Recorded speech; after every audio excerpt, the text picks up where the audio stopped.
कितने जन्म हुए हैं, कितनी शादियाँ धरने की दरी पे हुई है 6.5 साल में, उनका पैगाम आपके नाम लेके आया हूँ। और वो पैगाम उन लोगों ने भेजा है जिन्होंने इस आंदोलन के पक्ष में, काले कानून के खिलाफ, इस सरकार के गलत फाउल गेम के खिलाफ सत्याग्रह किए हैं आपके पक्ष में, जिन्होंने अभी 31 तारीख को गिरफ्तारियां दी हैं, जिन्होंने उपवास किए हैं दिन और रात के, जिन्होंने मसालों के जलसे दिए हैं, उन सब साथियों ने जो ये प्रयास आपके पक्ष में थोड़े से किए, उन्होंने ये पैगाम दिया है कि ये लड़ाई काले कानूनों की ये अकेली खेती से संबंधित नहीं है, ये सिर्फ किसान की लड़ाई नहीं है,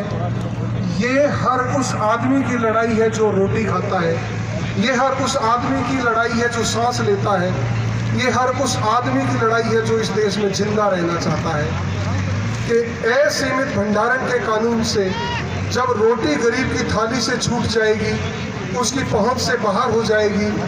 तो लड़ाई उस गरीब को भी लड़नी पड़ेगी, लड़ाई उस आम आदमी को भी लड़नी पड़ेगी। और सरकारों के इन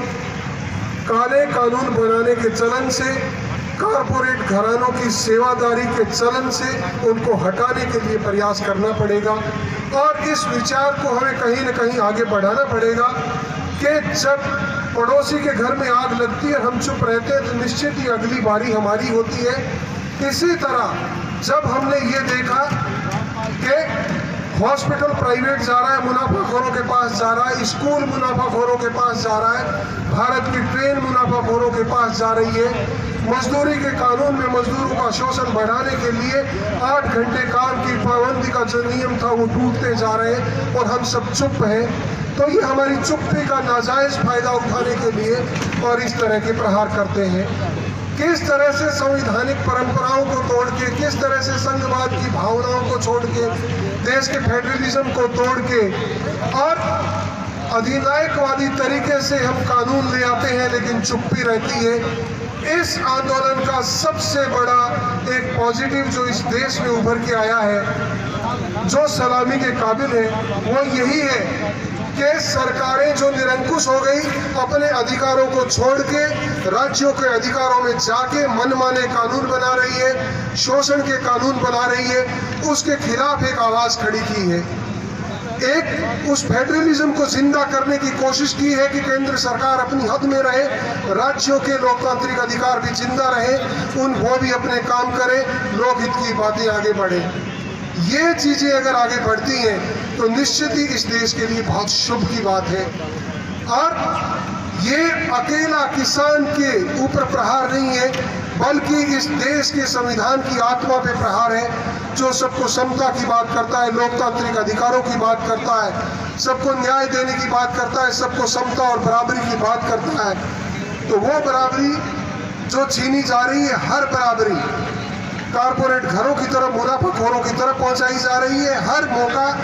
उन लोगों को दिया जा रहा है जिन्होंने सरकार को बनाने के लिए बहुत बड़ा पैसा दिया। धनबल के बूते पर सरकारों ने हमारे माइंड का अपहरण करके, हमारी सोच को अपहरण करके जिस तरह से वोट लिए,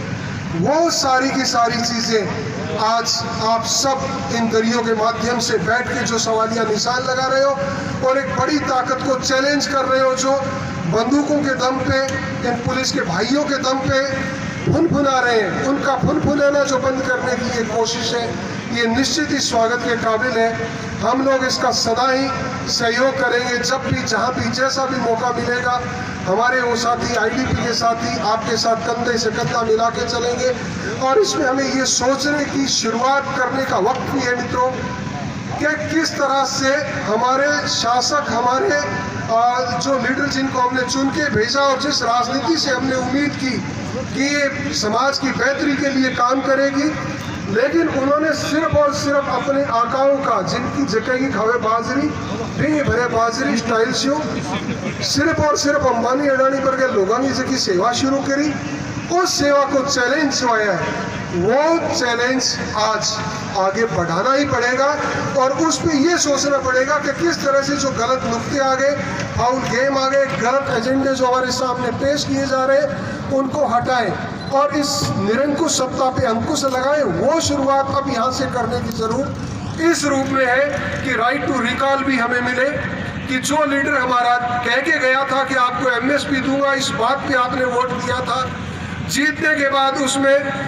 सुप्रीम कोर्ट में हल्फनामा दाखिल किया कि नहीं दे रहे हैं, कहीं कोई सवाल नहीं आया, मीडिया की तरफ से नहीं आया, लोगों की नहीं, असल में लोगों की औकात नहीं, छोटी सवाल उठाने की, लोगों की बहुत दूर की बात, एक एमपी और एमएलए की ये औकातें नहीं कि वो सवाल उठा दे कि जिन बातों पे आप जीत के आए हो, एमएसपी देने की बात पे जीत के आए थे, तो अब आप हल्फनामा क्यों दे रहे हो कि हम एमएसपी नहीं देंगे। वो सवाल नहीं आए, वो औकातें इसलिए गायब हुई क्योंकि हमारे यहाँ जो डेमोक्रेटिक सेटअप था वो गायब हो गया, सिर्फ और एक व्यक्ति को हीरो बना के इस कारपोरेट मीडिया ने, इस कारपोरेट पूंजी ने, इस कारपोरेट ताकत ने जिस तरह से एक मोदी को रचा, जिस तरह से एक सोनिया को रचा, जिस तरह से एक मायावती को रचा, किसी भी तरह से एक हीरो को रचा, उन सब ने ये तरीका दिया कि एक मोदी को उभार लो, एक सोनिया को उभार लो, उसको कंट्रोल करना आसान हो जाएगा। यदि आप पूरी संसद को उभारते हो, यदि आप पूरे एमपीज को उभारते हो, मुद्दों पे चुनाव लड़ते हो, मोदी के नाम पे या धर्म के नाम पे चुनाव नहीं लड़ते हो, सोनिया के नाम पे या किसी और बात पे चुनाव नहीं लड़ते हो, तो फिर मुद्दों की बात होगी, फिर मोदी की बात नहीं होगी।